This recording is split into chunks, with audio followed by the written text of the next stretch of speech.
Salut, c'est Loïc, je suis ravi de te retrouver aujourd'hui pour cette nouvelle vidéo. Dans cette nouvelle vidéo, on va voir comment vendre un bien plus cher que le prix du marché.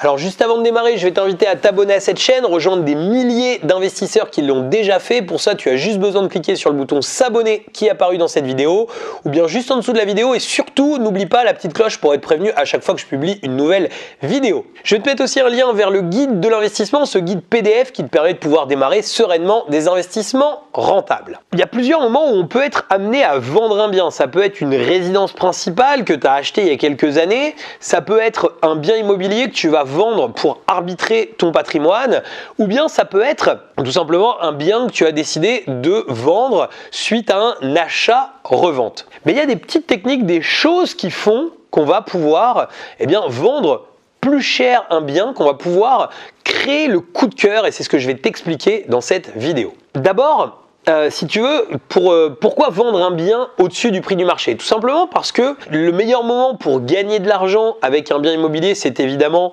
à l'achat, c'est-à-dire de bien l'acheter. C'est-à-dire que si tu as mal acheté, quoi qu'il arrive, il n'y aura jamais de magie, il n'y aura jamais rien qui pourra faire que tu pourras, par exemple, si tu as acheté 30% au-dessus du prix du marché parce que tu avais eu un coup de cœur, c'est sûr que tu ne pourras pas avoir en face un prix de vente qui soit cohérent, à moins qu'il y ait eu une grosse montée depuis le moment où tu as acheté, mais sinon ça va être très compliqué. Par contre, si tu as bien acheté, évidemment, là déjà ça va faciliter ta vente. Donc une bonne vente commence au moment de l'achat en réalité. Ensuite, on a un deuxième moment où gagner de l'argent, et c'est pendant l'exploitation si on choisit de l'exploiter.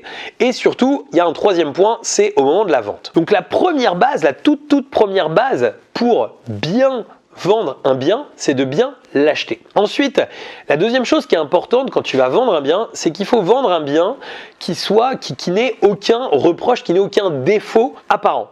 Je m'explique, c'est-à-dire que le bien peut ne pas forcément être un bien en emplacement ultra numéro 1, ne pas forcément être un bien qui soit, je vais dire, ultra attrayant de par son emplacement, mais par contre, il faut qu'à l'intérieur, on soit très positif. En fait, l'emplacement, c'est ce qui va faire la liquidité de ton bien, c'est-à-dire que plus tu vas être dans un emplacement dans lequel il y a beaucoup de demandes, et plus ton bien va être liquide, plus tu vas pouvoir vendre vite. Mais ensuite, une fois que tu as un bien qui est liquide, et ce que j'explique dans cette vidéo est valable aussi bien pour un bien liquide que pour un bien qu'il soit moins, mais en tout cas, même une fois que tu as un bien qui est liquide, si tu veux le vendre au bon prix, à un prix qui t'intéresse toi en tout cas, il y a des choses à faire. Ce qu'il va falloir, c'est qu'il y ait zéro défaut dans ce bien. C'est-à-dire qu'il ne faut pas hésiter à dépenser de l'argent pour un bien que tu veux mettre en vente. Souvent, je croise des agents immo qui vont donner en conseil de dire non, mais refaites pas des peintures, etc. Vaut mieux casser un peu le prix de vente, que les gens puissent se projeter. Mais moi, je ne suis pas du tout d'accord avec ça. Pourquoi? Parce qu'on est là pour gagner de l'argent, et forcément, si on commence par partir du principe qu'on va plutôt baisser notre prix à la revente, c'est pas forcément positif, tu vois. Donc l'idée, c'est de partir sur du positif, donc c'est de commencer par faire tout ce qu'il y a à faire dans le bien. Si par exemple, tu te rends compte que ton sol, il n'est pas en très bon état, que tes murs, c'est pas très attrayant, etc., commence par refaire ça avant même de commencer à mettre en vente. Ça, c'est vraiment la base. Il faut que le bien, il donne envie, et même que ton bien, il soit relativement mis en scène. C'est-à-dire qu'il faut que ton bien soit meublé, c'est-à-dire que si tu fais un achat-revente, pour moi, quand je fais un achat-revente, je meuble le bien. Et bien souvent, les gens achètent avec le mobilier, tu vois. Alors, achète avec le mobilier pour les petites surfaces, on est d'accord que sur des plus grandes, c'est très rare que ça achète avec le mobilier. Mais en tout cas, sur les plus petites surfaces, ça fonctionne très bien de vendre avec le mobilier. Ensuite, donc ça, c'est vraiment important, avoir un bien qui qualitativement soit là, que les gens aient pas de choses à redire, pas de choses à modifier. On laisse pas des vieilles salles de bain, on laisse pas des vieilles cuisines, on laisse pas des murs qui donnent pas envie, on met le coup de peinture qu'il faut. L'idée, c'est évidemment de le faire un petit peu en home staging, c'est-à-dire de pas forcément dépenser des millions dans le bien, mais tu vois, prendre un artisan et faire un coup de peinture, retirer les boiseries apparentes, par exemple, s'il y en a, des choses comme ça, c'est des choses qui réellement vont apporter un plus plus à la revente. Tu vois derrière moi, par exemple, j'ai un poêle à bois, tu vois, ça par exemple dans une maison, c'est quelque chose qui parle énormément. Un poêle à bois comme ça, je sais plus, je crois que ça doit être dans les 4 000 €, 5 000 €. Bah, les 4 ou 5 000 € c'est quelque chose qu'on va retrouver à la revente parce que avant, à la place de ça, il y avait une cheminée ultra dégueulasse. Bah, la cheminée, forcément, dans la tête des gens, t'imagines, c'est-à-dire il va falloir faire casser la cheminée, ça semble cher, etc. Et au moment en fait où les gens achètent un bien immobilier, les billets de 1000, on a l'impression que c'est un peu des billets de 100, tu vois, dans la vie réelle. C'est-à-dire que les gens, ils sont un petit peu décorrélés. Par contre, ce qu'ils pensent sur leur cheminée, souvent, c'est qu'ils se disent que, en fait, ils vont être obligés de ressortir, tu vois, ça de leur poche par la suite. Et donc, psychologiquement, c'est pas bon. Alors, une fois que tu as un beau bien, il faut évidemment attirer du monde dans ce bien. C'est-à-dire qu'il va falloir faire passer du monde. La première chose à faire, c'est de faire des photos professionnelles. Ça vaut presque rien, ça vaut 80, 100 €, on va dire, allez, peut-être jusqu'à 150 € suivant les photographes, mais de faire des photos pro pour que quand ton bien il va être sur le bon coin, qui donne énormément envie, tu vois, un petit peu comme on le fait avec Airbnb, avec Booking, etc., ou avec même des locations sur le bon coin. On va faire la même chose sur un bien qu'on veut vendre. On va mettre des photos vraiment impeccables, des photos qui vont donner envie. Avec ça, on multiplie au minimum par 2 le nombre de visites. Donc si on multiplie le nombre de visites, on multiplie le nombre d'acheteurs potentiels. Donc ça, c'est vraiment important. Donc les photos pro, vraiment, c'est quelque chose à retenir quand tu veux vendre. Ensuite, ce qui est important aussi, c'est d'avoir un bon ordre dans ta visite. C'est-à-dire que quand tu vas faire visiter les gens, s'il y a une porte d'entrée, on les fait rentrer par la porte d'entrée. Il faut qu'ils visualisent l'ensemble.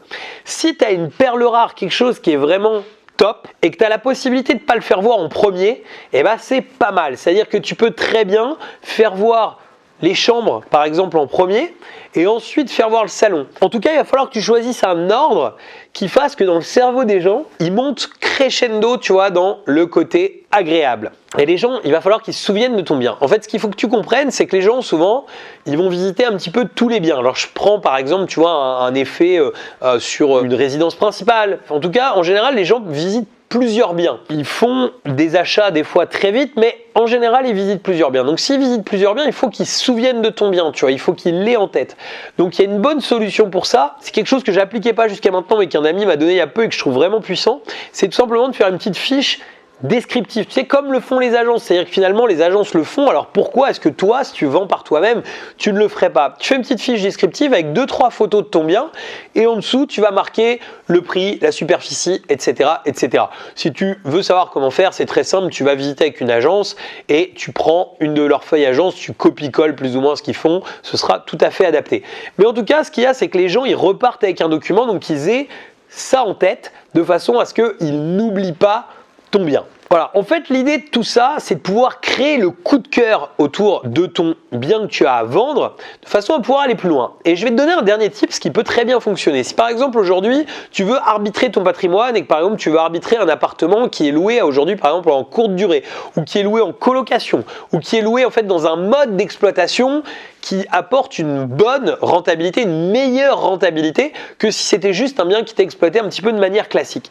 Eh bien, tu peux mettre en avant cette rentabilité de façon à pouvoir aussi booster le prix. C'est-à-dire que à aujourd'hui, si tu as une location courte durée qui cartonne, tu peux vendre un système et pas vendre uniquement un bien immobilier. C'est-à-dire vendre par exemple une rentabilité, dire j'ai 14% net sur ce bien, expliquer que voilà, aujourd'hui il y a un site internet qui rank bien, il y a des plateformes sur lesquelles on est bien référencé et donc revendre ce bien avec les annonces, avec l'ensemble de ce qu'il y a. Souvent, tu arriveras à avoir un prix de vente bien supérieur, surtout si le bien est vraiment bien exploité, qu'il cartonne fort, en fait tu peux vendre un système clé en main aux gens. C'est-à-dire qu'ils n'auront pas besoin d'apprendre, tu leur vends le fait par exemple, qu'ils vont pouvoir avoir un système de A à Z qui fonctionne déjà et là tu les projettes sur autre chose qu'un prix, c'est-à-dire que c'est pas le prix de vente qui va avoir réellement un intérêt, mais réellement le système en lui-même qu'ils achètent.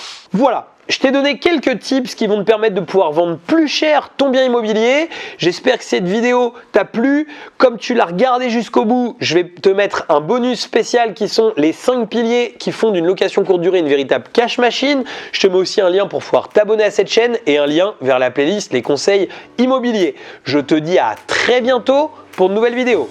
Ciao!